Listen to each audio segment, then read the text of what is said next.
Okay, so today is 75 hard, day 65. It's 3rd August 2023.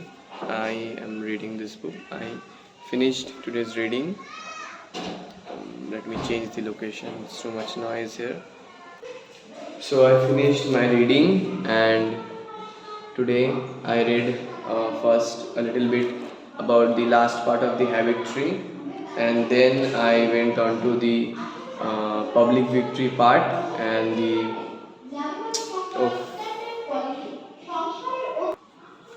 okay. So I'll go through it once more and I'll sum up everything that I read. So I started from, I guess, page 210.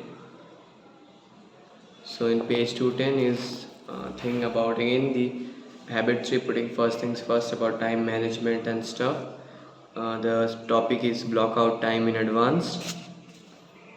So the author tells us about his dad that would plan time, let's say many decades, let's say years in advance, which would let their son and the son of the author, Sean Covey, have the relationship between their siblings, a very relationship between their siblings are strong, because generally families do not plan anything like in work. You plan stuff in friendships also. Sometimes you plan trips, uh, you plan trips and you plan outings and etc. But families, most a few families I have seen planning, but a lot of them don't. So that's why relationship over the time deteriorate. Not very close ones, but the relationships which are not that so close, like your distant cousins and so on, so they over time deteriorate. So that's what author says, that uh, planning out time in advance to spend to spend quality time with their relatives. That's what helps them to keep the bond. And the author's son, as he gave insight in this book also, so he says that that had really helped him maintain relationships with their siblings and etc.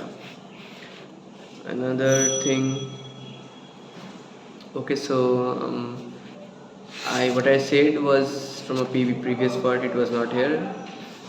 What author told here was about an airport pilot, Denny Flanagan, who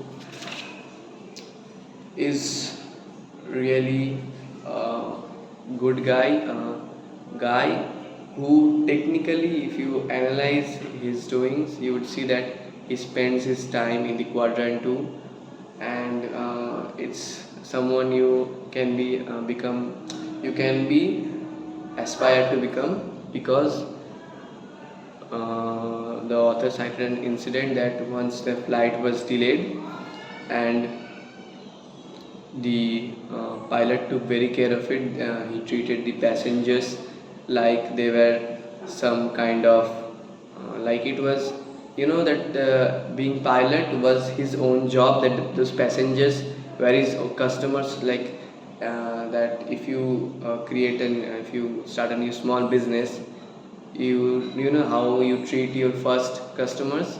The pilot treated all their passengers in that same way over the long time, and he later found out that he used to do that for all the passengers. Like, let's say if a flight is delayed, he would order pizzas and McDonald's and everything for all the passengers and joke about everything.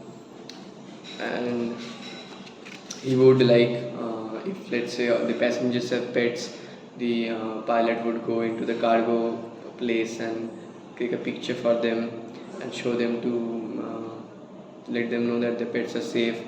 If there are any unaccompanied children, then he would let their parents know that they traveled safe. So that's what he would do. And for some professional pilots, that might seem very unpractical, but to Denny Flanagan, it is these things that are of the very essence to him. These small talks, these uh, little pieces of carings that really helps him build relationships. The small, the time, the planning, and etc. Those things are the quadrant 2 stuff of his that helps him to prevent emergencies and issues and etc.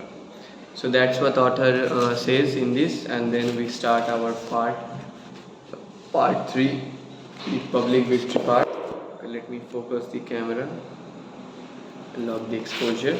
Okay, so in part 3 the author tells us about how we should interact with others, how to build the skills. They are not like the communication skills about how you speak, how to seem confident, how to act confident. They are not like that. They are like deep values that you should. They're like as the author had mentioned before, that if we only work on a superficial level, then we can only get so far. So the author tells us this habit is about building a deeper connection with the people, a meaningful connection with the meaningful people that we have in our life, like our children, or maybe our parents, or our close friends. Okay, so that's what author tells us. Let me see what it is. Another thing author mentions, warns us about, is that first we should really build ourselves, which it does not have to be perfect, but there has to be solid foundation. We must be emotionally, mentally, not emotionally, mentally independent, but we have to have a sense of self. And like, there should not be any self conflict, because if you are only not you have not resolved yourself, you cannot resolve your relationship with others. So that's what the author tells us, to first focus on the first 3 habits, build a sense of self, uh, achieve some level of independence, self independence, not only financially, in other fields also. And then we should focus on building other relationship with others. And it does not have to be that you have to perfect the first 3 habits over the years and then you can start with the 4. You just have to keep them, the first 3, in mind, and you can work on all the habits together as you go and progress and add on to each of them, right? So the author mentions a very good thing. This thing I should mention it in the comments or in the description. The emotional bank account. This is from page 280. Let me see if I missed something in the. No, yeah. So this is it. The emotional bank account. Let's say I and one of my friend, we are interacting. We have an emotional bank account. Like, if I did something, let's say I did a favor to him, he did a favor to me. So that adds to onto the emotional bank account, right? So thing is, it does not have to be very technical. You have to get the sense of it. This is not a technical thing. This is a emotional thing. It's an emotional bank account, so you have to think it emotionally, right? So you, like everything, you cannot think rationally. So this is a thing that you have to think emotionally. Let's say I am interacting with my friend, and every day, like say not every day, let's say in every week 2 or 3 times I had talked with him. But if, let's say, when I talk, I listen to him very carefully. I try to understand him. I try to I really try to listen to him. I just don't hear it. I try to listen to it. I respond to him nicely and everything. So that adds on to that emotional bank account, and we build a sense of trust. And when we say to him something, I tell him something, then I can make mistakes in my communication skills. Let's say I don't have to be very dominating. I might make a few mistakes here and there, which will not impact, because we have that level of sense, right? Let's say a friend of mine who is not very dominating, who can't speak something very just, like that's something you should work on. But the point is that, let's say that he does help me a lot. So he has some kind of, like, I have some kind of feeling that I owe to him, right? And if he kind of asks me for a favor, and he could not ask, he does not ask it that he really needs help. He just says that there's a thing bugging me, can you help me? Oh, if you're busy, then it's okay, you don't have to, like that, like that. But let's say that I understand that thing is really important to him, and he is really getting very worried with that, and if I help him, that it would be very helpful for him. So I can proceed and I can help him from myself, because there's that sense of trust between us.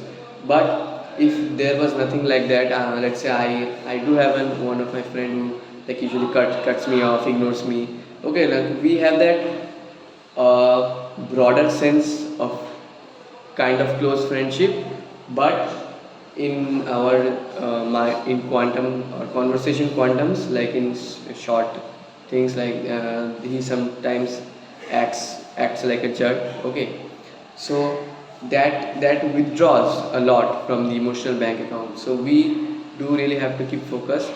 And let's say if I and a friend of mine which have an interaction, there's not that any level of sense of trust, then I have to be very careful with the words I say. And sometimes I even have to be manipulative to get my work done. So that is not something you want to do, right? Okay, so that's not something, that's a negative kind of thing. And if you spend your mental energy there, then that would really drop from you. Okay, so that's not really want. If you want to relax, you want to just communicate, try to express your feelings, you don't have to be very focused about every word that comes out of your mouth, right? So that's what it is all about. Then the author tells us about six major deposits, about understanding a people and etc. And here one thing, that attending to little things. Author tells us about six major deposits. One is the understanding the individual. Here author says that you have to make, let's say you want to make a deposit in your bank account, emotional bank account, right? So let's say you want to do a favor to your friend. You want, let's say you want, your friend likes certain sport, let's say baseball. You want to want to create kind of bonding with him. So you go watch baseball with him, but you don't really give a fuck like what's happening. You just go there and you start spending your time on your phone. You just when it, just you went, you just when it will end, let's go, let's do this, let's do that, let's do this. You try to get distracted from the match. So that won't be a good experience, right? Let's say you don't really like baseball, but can't you just sit there and watch, right, for a few hours? You have to make the thing which is important to your friend as important as your friend is to you, right? That's the quote that I would post in my 75 hard progress pic today. Not progress pic, that the pic I post in my Instagram account. Instagram, I give it posted in my story. So the thing is that to make a deposit, what is important to another person must be as important to you as the other person is to you. So I did not post this, I post something, another thing. But this is a very important thing, right? To make a deposit, what is important to another person must be as important to you as the other person is to you. So that's about understanding the individual, right? You have to really put the effort in. And the other thing, that second point I read today, was attending to little things. Where the author tells us that he had two of his sons. I don't think if it's about author or someone else. So, uh, oh yeah, so it's about author only. Just Sean, the author's very small kid, Sean, was feeling sleepy. So after the movie ended, he carried him to the car, and it was cold, so he put his coat around him and everything. So like fathers do for their son. And he's another kid, 6 years old, Stephen. Yeah, so Stephen was also there. So during when they were going to sleep, just before that, he went to Stephen and asked him that how, what you did you enjoy today, how was your day and everything. Like you do a chit chat, bit of chit chat with your parents. But author found out that he was really closed off today. Every day, like in other days, what would happen after they would go for an exciting stuff, exciting see any venture or something, right? So he would really be excited and he would share a lot of things. But that day he was very closed off. So what author felt something was wrong. But when author maybe was going back, so he saw that he turned on that side, Stephen turned to the other side, and when he noticed carefully that the Stephen started crying, right? So that was really that he understood that something was wrong. He asked him, "Son, what is wrong?" And Stephen replied that, "Father, so I'm going to quote it there. Um, so author asked, "What's wrong, honey? What is it?" And Stephen replied that, "Daddy, if I were cold, would you put your coat around me too?" So that's really important thing. Now you might think that it is very jealous of him, but he's just a 6-year-old kid, right? He that sense of maturity is not still in him, and as a father, if you think from his perspective, that it seems logical, right? That he might feel a bit that his little brother is getting more attention than him, right? So he asked, he didn't tell it upfront, right? He didn't tell it upfront. As he was crying, the author says that I could sense he was feeling some embarrassment for the tears and his quivering lips and chin. So yeah, so in that scenario, as a father, what you can do is that you can hug your son and you can say, "Of course, son, I would do the same for you. I love both of you equally, right?" So that little act of kindness, don't you think that that would really create a deep sense of bonding for the father and the son, right? So that's little things. So let's say the author did not notice. Author just put his son. He thought that his son was pretty closed up. Maybe cats. So maybe he was not well today, so he's not speaking, and then he went off. So that would really bite off and chew off his son from inside, right? When now maybe when Steve Now maybe when Stephen grew, okay, so he became a bit mature. You understand that it's really not that much big of a deal. But in that point, after how I told that the father should treat his son, if he really did that, don't you think that that would create a deep sense of love for him and a deep sense of bond between them, right? So that's what it is. That's what I read today. I finished today about these little things. Tomorrow I'll start reading from page 223, keeping commitments.